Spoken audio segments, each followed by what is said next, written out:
All right. Well, I might get started as it's just past 1 o'clock. So thank you to so many of you who have chimed in. I can see some great friends from the Geelong Community Foundation. Obviously, there's specific implications for community funds that we'll go through today. Also, current and past clients, thank you so much for joining. And also some friends from both the corporate and foundation world. Really great to see you and have a mixture of opinions and viewpoints to be able to participate and join us. So thank you so much, everyone. I'll kick off. And as I said, we are going to be recording this session. There might be some people that didn't get the opportunity to attend, so it'll be great to be able to record this and provide that on. Please obviously note that you are being recorded. So before we get started, I'd like to do acknowledgement of country. I'd like to acknowledge traditional owners of country throughout Australia and their continuing connection to land, sea and community. And I'm really pleased to be able to welcome you today in the words of the Wadawurrung or Wathaurong people, which is where my family's from, in the town of Geelong. And Geelong is actually an Aboriginal name, so it's really lovely they've been able to keep that name. But I'm pleased to be able to welcome you in the words of the Wadawurrung people, Nura Warin, always was and always will be Aboriginal land. And we pay our respect to First Nations, their culture and elders, past, present and future. So just a little bit about me. I have a Bachelor of Law and Arts, and I love that the acronym for that is BLAR because it basically represents what I'm good at doing, which is speaking, reading vast amounts of information and speaking and obviously presenting. So it was great that I went into the law, and I've been practicing as a lawyer now for about 17 years. I'm also a member of the Institute of Community Directors Australia, and lucky enough to have been invited to sit as a council member of ICTA. excuse me. Institute of Community Directors Australia is actually under the umbrella of our community, and I'm a very proud council member of ICTA. Our community is an amazing organisation that represents over 60,000 not-for-profits around Australia. And I just want to particularly flag that ICTA used to be a paid membership model. It has now said that it will no longer charge people to become a member. So membership now is free, and I would strongly encourage everyone to sign up to be a member of the Institute of Community Directors Australia, because you get amazing access to a lot of their intel. They've got an amazing team of journalists that collate a lot of information for the sector, some of which I'll be drawing upon today in today's presentation. And you'll also get invited to do a whole raft of presentations and training opportunities. So please join Institute of Community Directors Australia. The more of us that join and are members, the more powerful we will be. But as I said, I'm also a lawyer and I'm a consultant still for Law Squared. And thank you so much, Mia, for being here today, and Law Squared for hosting us. We love working in conjunction with Law Squared because even though I'm a lawyer, Wendy Brooks Partners is not a law firm. And so we rely on our friends over at Law Squared to complete legal work. So thank you so much, Mia, for hosting us and being here today. And finally, I am a donor and member of the Geelong Community Foundation Giving Circle, which is the P500. We're just about to close our doors for this year's round. Our aim is to get 300 P500 members this year. We each contribute $500, and then we're able to distribute a grant each year back to the community. We've actually increased the amount of money we're distributing. We're distributing about $80,000 now, but also there's smaller amounts for runners up. So really fantastic way to democratize giving and to share our privilege within the community. Just quickly, who is Wendy Brooks Partners? Well, on the screen there, you can see a picture of my beautiful mother. That's Wendy Brooks. Wendy set up the business just over 10 years ago now, which is an amazing feat. And we offer services in strategic planning, also strategic fundraising. That's really our bread and butter and our area of expertise. But because of that work, we also do a lot of board and governance training, and we do a lot of facilitation and collaboration in the sector, both getting not-for-profits and charities working together, but also in facilitating co-funding. So we get a lot of amazing funders that want to work with us that have common impact areas, and we're able to bring people together to do some co-funding as well, which is really exciting. Now, I'd like to introduce you to Law Squid, which is where I'm dialing in from today. Law Squid was set up about 8-9 years ago by an amazing guy called Dimitri Zima, who many of you may already know. And I think we do have quite a number of Law Squid clients here today. Law Squid was set up to really change the conversation that people have about lawyers. And certainly for anyone that has worked with Law Squid, you know it's not the normal law firm. It's very much an innovative alternative to traditional law firms. So thank you so much to Law Squid for hosting us and for allowing me to be part of your ongoing community, which is growing. And I do work with Law Squid on a regular basis because they do have a particular focus in not-for-profit. Dimitri Zima, the founder of Law Squid, is actually also chair of Expression Australia, which is the old Vic Deaf Society. And it's been a privilege working with Expression Australia for at least over a year now. We've had some great success with them, particularly in the gifts and wills space, which is exciting. All right, so I'll get started. The agenda today, I've got lots that I want to get into and share with you. I've been reading over and over again the report. I took it to my kids' swimming lesson on the weekend, and it now has scribbled on it, Remy is a poo head, by my 5-year-old. So the whole family have been a part of the review of this document, and I'm really pleased to share this information with you. I do apologize for the short turnaround about the invitation, but I read this report and I thought I want to get this information out to as many people as I can, as quickly as I can. So I'm sure there'll be more bits of information that will come out of the process, and we're happy to do some more webinars. But I just wanted to give you this really high-level overview of what the report and the findings were, so that you've got this information. And then obviously we'll need to wait to see what the government is going to accept or not accept, and we'll be continuing to feed that information back to you to keep you up to date as we progress through this information. But today I just really wanted to give you a short overview on some of the recent fundraising trends and data that is actually listed in this report, because I think that's really useful context for all of us, and then delve into the 4 main areas that they've specified they've made recommendations on improving. So the first is improving the DGR system. The second is improving philanthropic networks for Aboriginal and Torres Strait Islander people. The third is making changes and implementing more of a regulatory framework for charities and particular ancillary funds. And there's some changes that have been proposed in relation to the distribution of funds for ancillary funds. So I'll take you through those. And then also there's been some recommendations made around improving the use of data for charities, but also more transparency for donations, particularly when it comes in from corporates. So I think if you're here on behalf of a charity, there's going to be specific information really relevant to you. But also if you're here on behalf of a PAF or a PUAF, and you've got a fund, there'll be information for you.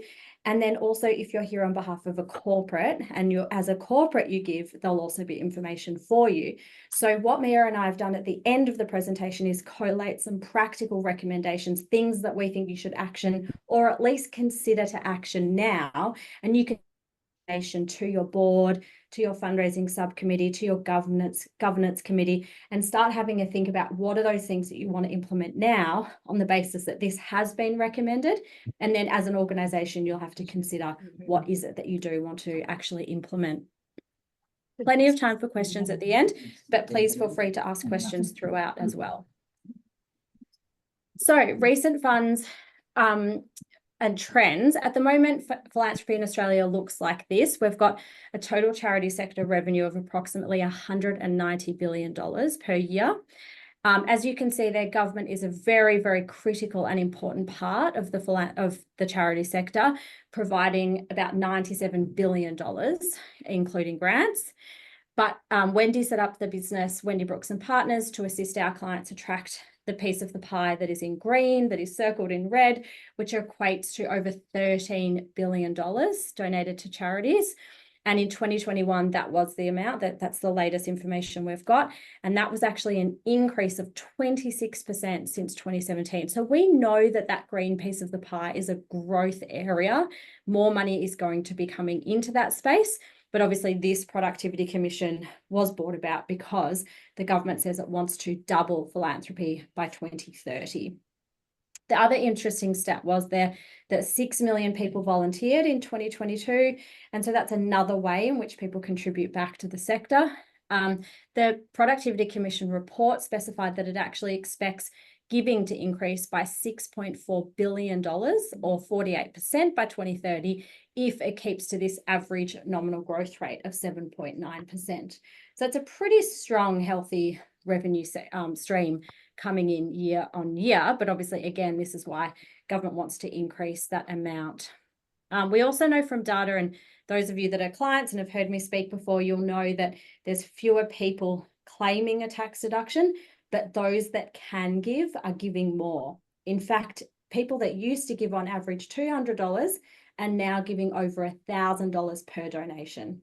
But we know that there's fewer of them within our cohort. So it's really important as charities that we try and work out who are those people and bring them into the fold. And the other last stat there, almost half of all tax deductible donations are made by people who are in the top 1% of income earners. And there's a lot of data and information in the productivity report, which really talks to the fact that how much you earn does really have a strong impact and correlation with how much you're able to give away. Interesting trend there that we've got this data from JB Weir, who've just released the latest information on giving in Australia, and that's current as of 30 June 2023. And it's really exciting because, as you'll see from that slide, we had the giving highs in Jan 2020, and that was because of the outpouring of generosity post the bushfires. But you can see from the slide, we've now surpassed the giving highs of Jan 2020. So there is growth in giving trends in Australia. We are on a rise of giving, but again, some parts of our community have been harder hit by the cost of living. So it's about working out who within our cohort can give. And the big part of cohort that can give are trusts and foundations, and those that set up giving vehicles such as private ancillaries and public ancillary funds.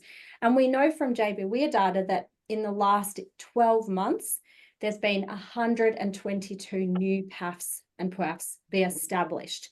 So that's 122 new giving vehicles that have been established just in the last 12 months alone. We know it's a growth market sector, and we're very, very grateful to the generosity that come to the sector from trusts and foundations and PAFs and PUAFs. So on this slide, I set out the three main sources of donations, and this is a direct reproduction from the Productivity Commission report. It's fantastic when you see government using infographics. It's a very good way in which to communicate information. So I have used those where I can in today's slide. So the three main sources of donation are obviously people. Then we've got estates, that's gifts in wills. That is the second largest growing market segment in this sector. And it's really, really important. We work with our clients very closely to ensure that they have strong gifts in wills programs, because we know that the average gift left in a will in Australia is $60,000, and that's generally untied funding. So really important source of donation. And then you've got organisations, which would include trusts and foundations, other giving vehicles such as PAFs and PUAFs, but also corporates that give as well. And then on the right-hand side of that table, you can see that donations can be in different forms. You've got money and assets, which is what most of us really want, and that was the $13.4 billion given in donations. But also there's goods and services, which many of you rely on. And there's also time. In 2022, as I said, you've got 6 million people that formally volunteered and gave time. I've got some more information on that right-hand side of the slide around giving in private and public ancillary funds. It has grown both in value from $692 million, which was in 2011, to $2.4 billion in 2020 and 2021. And as a share of giving by individuals, it's grown from 15% to 27% of individual giving. So that means that people are giving more and more via these giving vehicles, which is really important and really fantastic. So ancillary funds have actually accumulated a pool of net assets that has grown from $4.6 billion to $16.4 billion, a really incredibly important pool of net assets there. Some other recent giving trends, which I found very interesting from the report, is that small charities in Australia are really heavily reliant on donations as opposed to government funding. And they're also obviously heavily reliant on volunteering as well. And charities with a revenue of under 250K receive about 40% of their total revenue from donations. So obviously, the smaller the charity, the more they're actually relying on individual donations to come in, as opposed from being able to be sophisticated enough to seek funding from government. Then the larger charities, really interesting there, the donations are very concentrated in a small number of large charities. And that obviously comes down to brand awareness, trust that the general public has in those larger charities. So in 2016, the stats show that the largest 10% of charities received 94% of all donations. So I thought that was a very interesting stat. And again, I think it comes down to marketing and communication and that trust and brand awareness. Now, for those of you that are our clients, you've probably seen this slide before. Just thought I would quickly take you through the market segments that we take into account when considering what our clients, if they're charities, should consider as part of their fundraising strategy. And then we can link it into the relevancy of today's. Smells good. I think someone's just gone off. Ordinary shit, but it's literally rocket. Yum.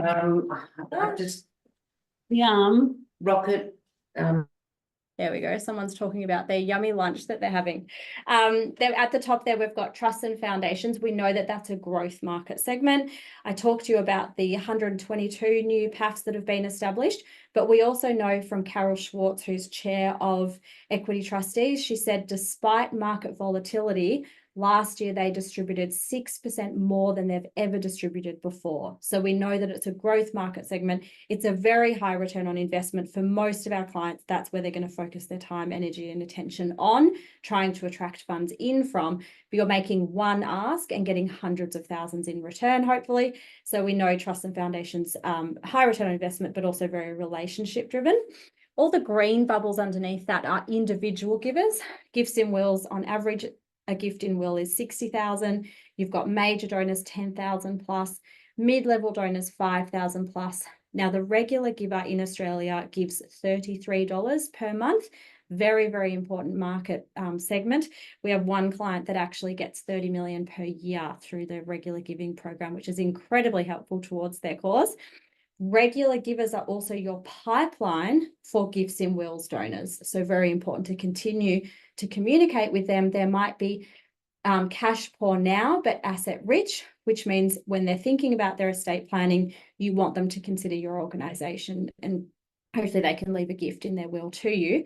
Then we've got general donors at the bottom and government and corporate. And obviously the bubbles might move about depending on who you are as a charity and where you're seeking funds from and your fundraising assets, but generally that's where we see the potential market segments sit.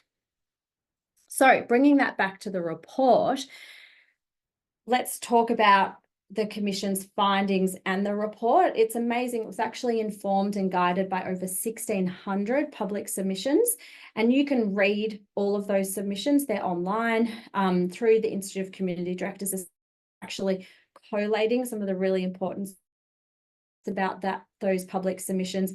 Obviously frustrating that some weren't considered or weren't adopted. I won't have time to go through all of those today, but a lot of those took into account people calling for more tax breaks if you are actually leaving a gift in will and maybe getting tax breaks through superannuation if you're able to donate through that vehicle as well. Those elements were not accepted, which was unfortunate. So I won't go into that today, but they took into account a whole lot of public submissions. Then there were over 1,500 brief comments. There were actually over 120 consultations, which is amazing. There were 10 roundtable discussions and then 6 days of public hearings. And obviously they took into account previous government reviews and academic literature on the topic as well. And the Commission drew on perspectives not just of donors, but also charities, philanthropic foundations, researchers and government, and really to look at how do we analyse policy options that can support giving, so to increase and encourage people to give in Australia, but also to determine how government can support philanthropy, including providing some of those financial incentives to donors, providing grants to charities, and also maintaining a regulatory framework that actually supports the public to have trust and confidence in the charity sector. So that was sort of their lens. Why? Because the Australian government has that goal to double giving by 2030. And as they specified, philanthropy can provide untied, flexible and long-term funding for more innovative and riskier projects compared to what government funding can offer. So that was a key theme that came through in that. And for those of you that do have that strategy to attract philanthropy for your charity, you would know that and appreciate that. And they said philanthropy creates benefits that government cannot deliver independently or deliver less effectively or efficiently. But really, unfortunately, this was the loud and clear message that came from the report. It determined that some of the most important policy settings that would underpin such an increase in, obviously, philanthropic giving are actually not fit for purpose. So therefore, the report focused on the reforms to build firmer foundations for philanthropy in Australia so that the benefits of giving can continue to be realised into the future. So on this infographic, you can see that they set out the benefits of government funding, but also the downsides, and then also the benefits of philanthropic funding and the downsides.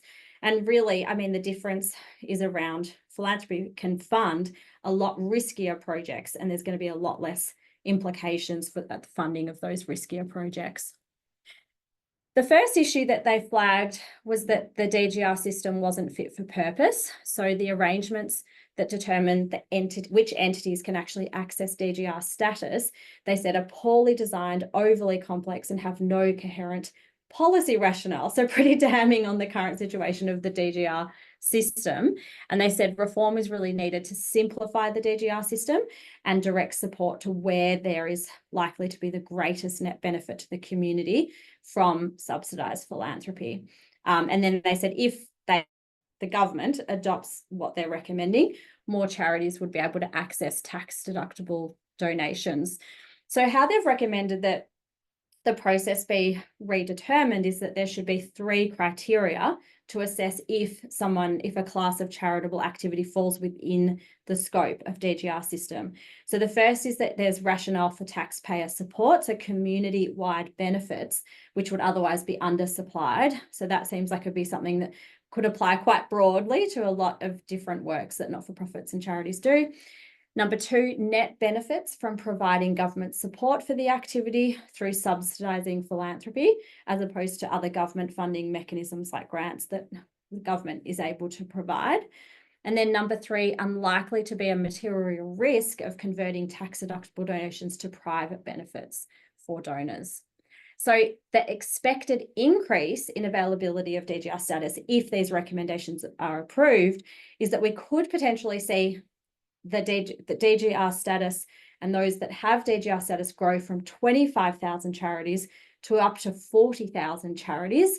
And obviously the reforms would expand access to DGR status for those charities, including those that provide really small scale benevolent relief activities but are not currently registered as PBIs.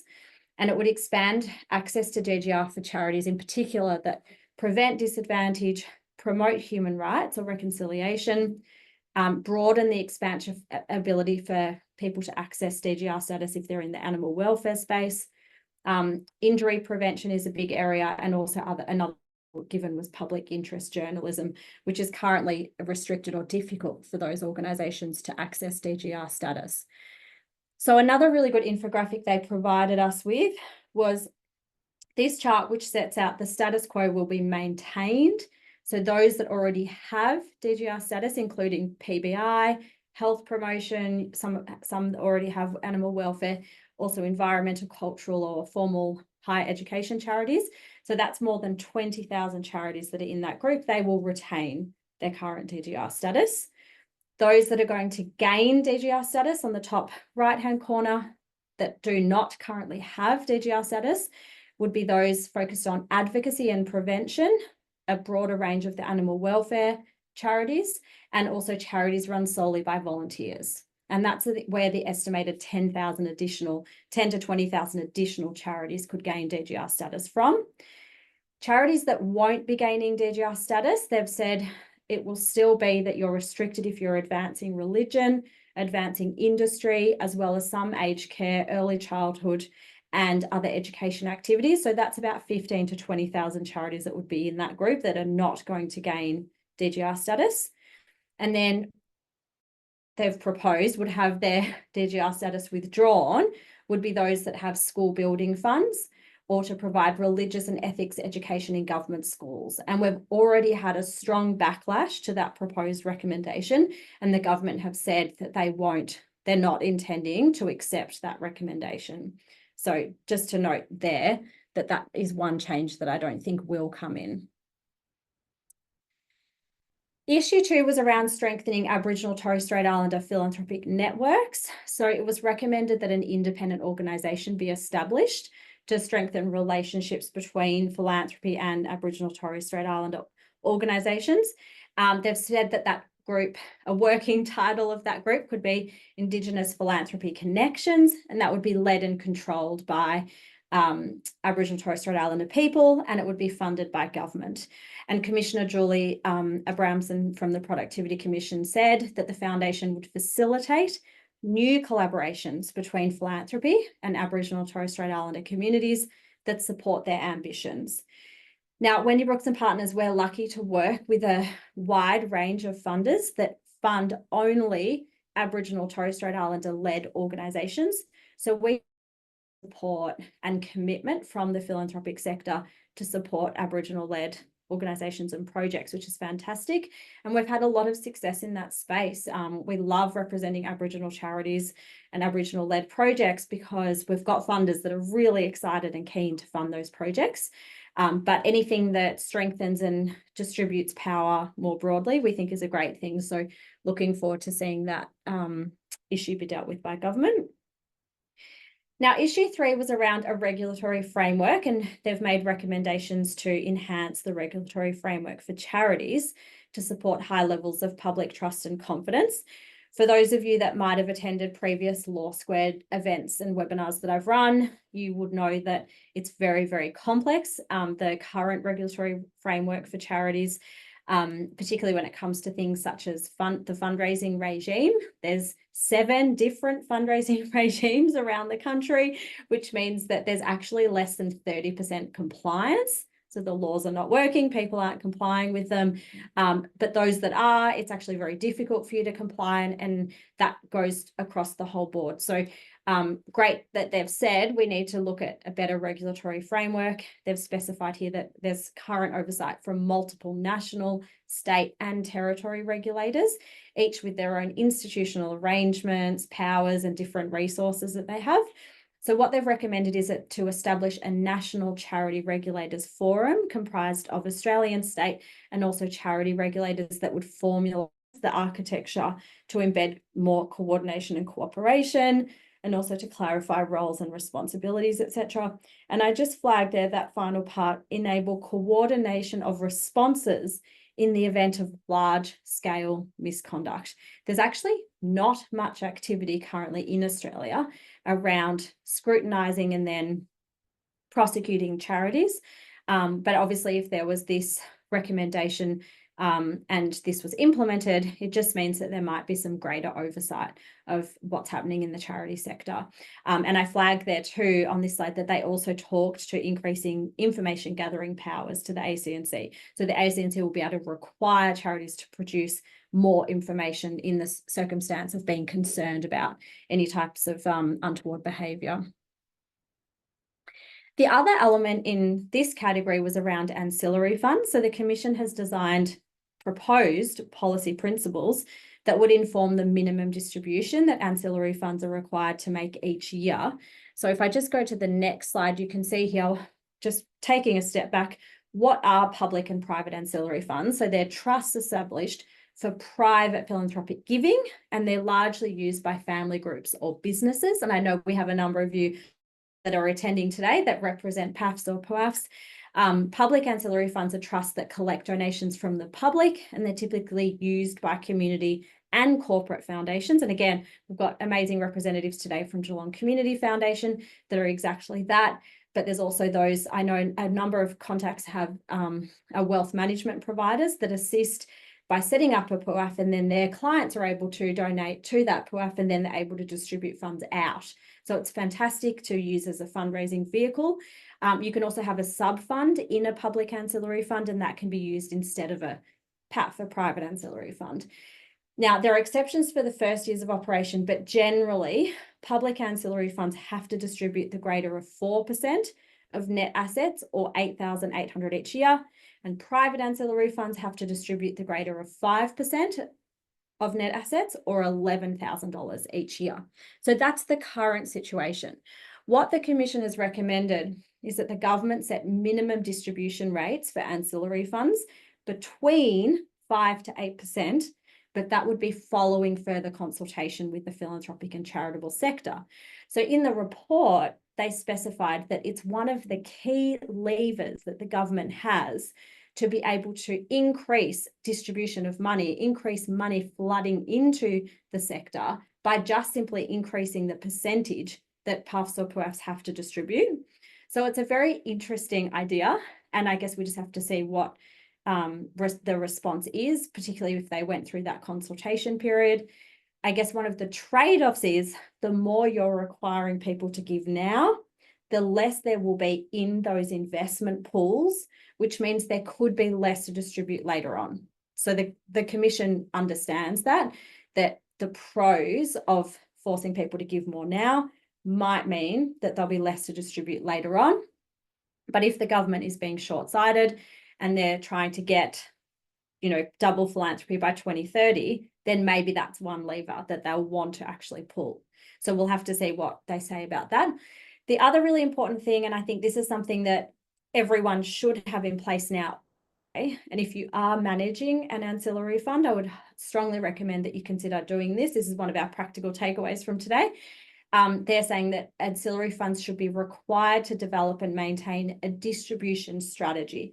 Another term for this is a giving strategy. We help organisations develop giving strategies. We've got other friends that manage a whole raft of ancillary funds that also help design distribution strategies. And in that, it says that individual ancillary funds would determine the content of their strategy, prompting them to think about how they're going to give and to what types of charities.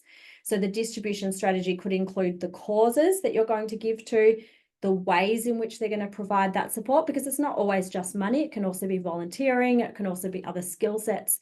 And then also, really importantly, how you're going to evaluate your own effectiveness of giving. Is it actually working to shift the dial in certain places?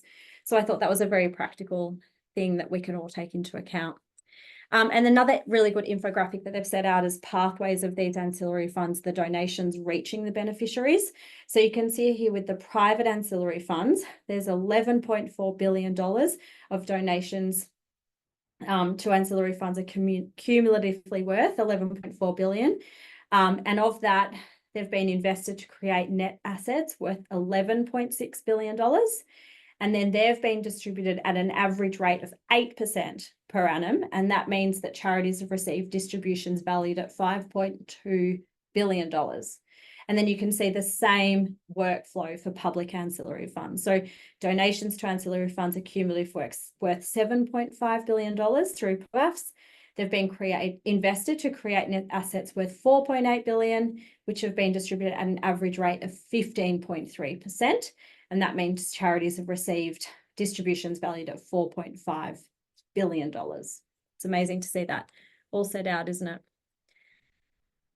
Issue 4 is in relation to data collection. So there's been a recommendation that the Australian government create more value for the public from data collected about charities and giving, including by publishing aggregate information on corporate giving, which I know has been a bugbear for a range of people.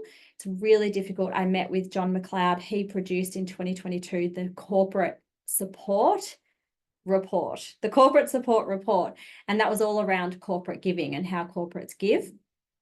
And he said it's actually very difficult to get transparency on corporate giving.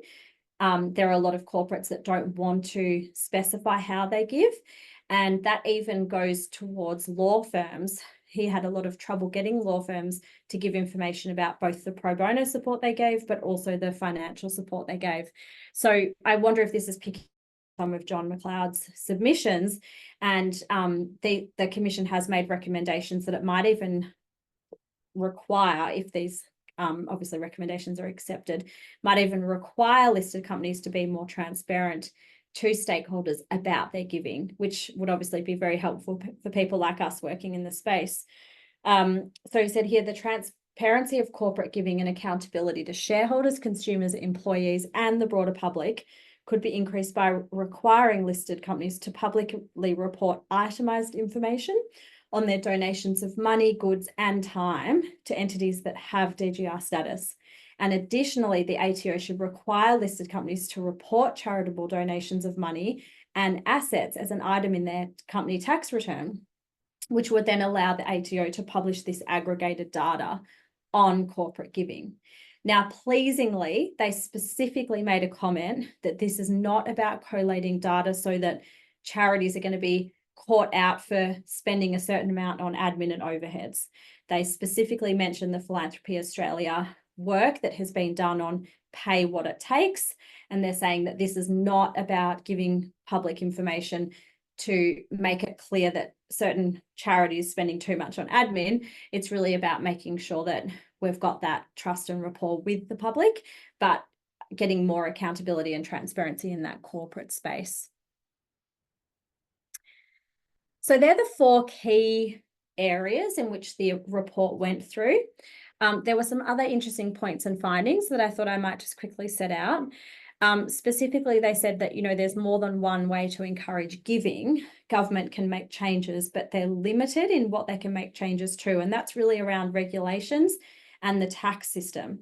And it certainly seems that they're reticent when it comes to making any major changes to the tax system, which, as I mentioned at the start, is frustrating when it comes to gifts in wills and superannuation, because we were hoping that there would be more incentives through those vehicles for people to make donations during their life. Unfortunately, that has not been the case in this report. But the Commission then said, well, government can make certain changes, but the philanthropic organisations can also promote giving through other avenues. And some of those ideas provided by the report were about an increase in collaborative funding. And again, I've got to do a shout out to the Geelong Funders Collaborative for doing an amazing job of getting a whole group of really powerful and important funders together to look at really shifting the dial when it comes to issues in Geelong. So that's an example of where philanthropy is already doing this amazing work. The other idea that they had in the report was that philanthropy could actually fund a public giving campaign. So really, in that sense, for philanthropy to say, we're already giving, it's a really good way to give back to the sector, join us and give in this way. So that was an idea that the Commission had. But I love this quote from the Alana and Madeline Foundation. They said, the characteristics of the philanthropy dollar in a charity's revenue mix are unique and precious. It's the only social change dollar that can be used as social risk capital. So they use this term social risk capital a bit. They say it is free to fund innovation, to pilot, to fail and try again. And really importantly, philanthropy is free of government and political agenda and election cycles. And obviously too, it can be unrestricted. And so we know some organisations like the Maya Foundation are now providing funding that's not project linked, but actually linked to how helpful the funding is to achieve a charity strategy, which is fantastic. There are some funders really moving to that, which is exciting. Finding 3.3 was, I found very interesting. They said that people give for a range of complex and multifaceted reasons, and that can change over time, but specific events can also prompt people to give. So some of the common patterns of giving behaviour that they found, people affected by natural disasters are likely to donate more to help others in their own community. Isn't that amazing? I think we saw that through the Northern Rivers work. And I know Anthony from Thread Together, who I think's on the call today, has certainly seen when natural disasters hit, the whole community is very generous in bringing communities back from the brink. The second one there is some people with high net worth use giving vehicles. We've talked a lot today about those ancillary funds or trusts, but actually to connect with family through giving. And we work with a range of family foundations and family-led PAFs, which we totally see and believe this, that it can be a fantastic way to leave a legacy or to also teach those philanthropic skills to the next generation.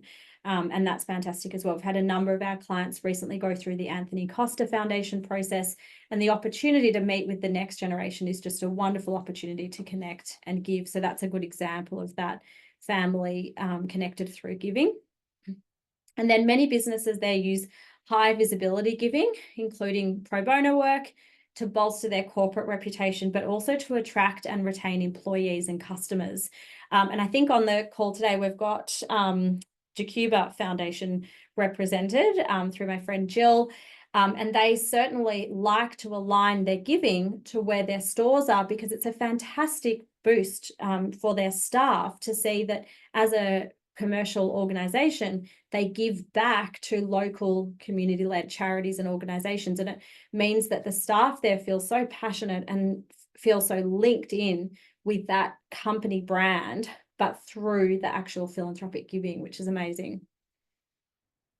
Finding 4.1, not surprisingly, people respond to incentives. So those on a high income, as I said earlier, are more likely to give, but there's been a recommendation to remove the $2 threshold for tax deductible donations. I'm not sure how much to increasing doubling of philanthropy by 2030, but it just means obviously that if someone gave 50 cents or $1, they could still claim a tax deductible donation. And then recommendation 9.3, they've specified that they want to improve data on charitable bequests, so that's gifts in wills. So to provide more information about giving through charitable bequests, including trends over time, the ACNC should require registered charities to actually separately report income from bequests in their annual information statement, and then publicly report the aggregate data. So I think that's something interesting that we could think about now as a charity, to look at how are we collating and reporting on that information. And then finding 10.1, the government-funded public campaign that I mentioned earlier, that could help broaden participation in giving, but they actually said there was insufficient evidence to conclude that that type of an intervention would be effective. But they, as I said, they did recommend that and said philanthropy could also do a public campaign to increase giving as well. So next steps, Marie City, the new CEO of Philanthropy Australia, she said Philanthropy Australia looks forward to working with our members and with our partners across the not-for-profit sector to engage with the Assistant Minister for Charities and the Australian Government to shape policy choices made in response to this report. So there'll obviously be a heavy consultation period, and the federal government have said it will consider the report's recommendations, but we haven't been given any timing in relation to a response on those. So I've just put together a couple of slides on some useful actions that you can take now. So if you're a corporate, you might want to consider how you report and the transparency when it comes to your giving. We know, again, these recommendations haven't been accepted, but I think it's something worthwhile discussing more at your governance level. And then you might want to talk to your leadership team, and we can provide best case examples on this around how you might increase transparency on your giving. So an example is that the commission gave is that you have itemized information on your donations when it comes to money, goods and times, obviously particularly to entities that have DGR status, so that we can start collating this data. And additionally, as I flagged, the ATO might require listed companies to report charitable donations of money and assets as an item in your actual company tax return. So it might be worthwhile flagging these recommendations with your CFO, with your company secretary, so you can start thinking, if you're a corporate, how those implicate, what sort of implications they might have on your collating of information and then reporting. Then if you're a PAF or PUAF, we recommend that you develop or consider developing a distribution or a giving strategy, and we can assist with this as well. They've specified that it needs to include the causes you're going to give to. So that might be otherwise considered the categories or the areas of focus, the ways in which you're going to provide support. Is it just cash? Is it pro bono support, etc.? And then how you're going to evaluate the own effectiveness of your giving. And then if you're a charity, I think it would be wise just to look out for any changes made to the information statement that you might have to complete. Obviously, if there's any changes to that, we'll get plenty of notice, and we'll be able to feed that information back to you through this process, through Law Squared or through Institute of Community Directors. But they've specified that it might be worthwhile separating reporting income from bequests in your annual information statement, so that they can publicly report that aggregated data. So again, thinking about, are we making sure when bequests come in that we're hiving that money off so that we're able to separate that out in our reporting? And if not, is that going to be difficult for us to do? And again, flagging that with the CFO that this is something that's been flagged in this report. And then if you rely on volunteering, I haven't gone into volunteering in this presentation, but it would be worthwhile reading at least the overview of the inquiry report. We're going to do a separate blog post on volunteering and all the stats and the data made about volunteering. But because we know that the government are focusing on looking at how we can boost volunteering and get it back to those pre-COVID days, we've specified to other clients that are heavily reliant on volunteering to look out for some increased funding from government in this space. I certainly know that post-COVID, or just towards the tail end of COVID, the government was really aware that we needed to boost volunteering, and then did come to the fore with some really fantastic funding. And that funding we were able to access and utilize for one of our clients who needed to redo their volunteering program, because it's really important that you're able to retain, but then also to recruit new volunteers. And to be able to do that, you might need funding from government to sort of upskill and upgrade your volunteering program. So I think that it'd be worthwhile looking out for those bits of extra funding that hopefully will come in. And then really fantastically, the Institute of Community Directors Australia went out and interviewed Matthew Schultz, who I think might be here today, amazing journalist, went out and interviewed some really fantastic key leaders in the sector on their thoughts of this report. And I really recommend that you review this article. I've actually put a link in it just here under resources. But there were some fantastic comments from ACOS, from Rob Starrick, who said, philanthropic giving must only ever be an additional income source for organisations. It must never replace the active role of government in investing in services and supporting our sector to be stronger and more financially viable. And I love that point, because we must never let government think they're off the hook. It is not up to philanthropy to always be filling the holes in government funding. And we know that we know that the community sector has been under-resourced and underfunded for a long time. So Rob's made some really fantastic points around that. And then also Jocelyn Bignold from Macaulay Services for Women, who many of you, she specified that we're practiced at filling service gaps with philanthropic support, and philanthropy is important for highlighting the need, and then also to be able to test innovation, but it's more difficult to translate that into sustainable change. So many of our clients have been able to access philanthropic funds to then be able to test things and then go to government and say, look, we've tested it, we've paid for it ourselves, but now you have to pay for it as well and keep it, to create that sustainable change that Jocelyn is specifying. And then finally, the director of Scope Australia, Barbara Hingston, she said, I'd like the government to be less of a control agent and more of a cohesion agent in bringing together that sort of partnership to serve the needs of people who are most affected by issues. And I think a lot of our clients and a lot of charities that do receive substantial government funding feel very beholden to government. So I really like her point here around being less of a control agent. And, if the philanthropy sector is being told, give more untied funds, then maybe that's something that government needs to consider more of too. If you trust the people that run the charities and some of our most amazing organisations in Australia, then we should also trust them with our money and not make everything so regulatory and burdensome, and give so that we can actually get on with doing what the charity sector does best. So finally, just some resources, and then I'm happy to open up for questions. I've put in here the inquiry report. It's the overview document. I think it's only about 40 pages. Definitely worth a read if you have the time or the will. And then there's 2 articles from the Institute of Community Directors there that I've specified, but there's a whole raft that they've produced on this topic.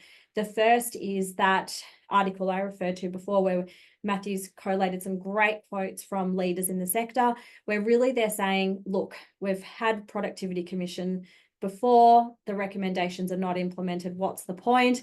All the way to, great, we've got this information now, let's do something about it. So I think it's a worthwhile read. And the other one I've listed there is around the fact that the coalition have said no to some of the DGR reforms, so it's worth having a look at. But Matthew's constant and his team are constantly updating through the Institute of Community Directors Australia. So definitely recommend having a read of that.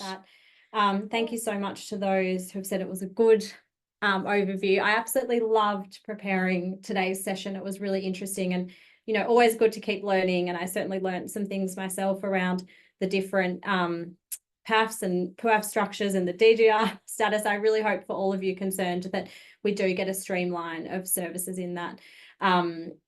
A big comment from Amanda, great stuff, Catherine. Wave of change has the potential to be huge, but slow, I imagine. Yes, I think absolutely there'll be a long consultation process before anything is implemented, which is good and bad. Cecilia said, any information about why the coalition is against DGR reform? There's certain pressure points for the coalition, particularly when it comes to religious organisations and also private schooling. And there's big philosophical differences between Labor and Liberal when it comes to the funding of private schools, the funding of religious entities. So I think there's a bit of sensitivities there, but certainly that's spelt out in some more detail in that article that I listed as well. So hopefully that helps.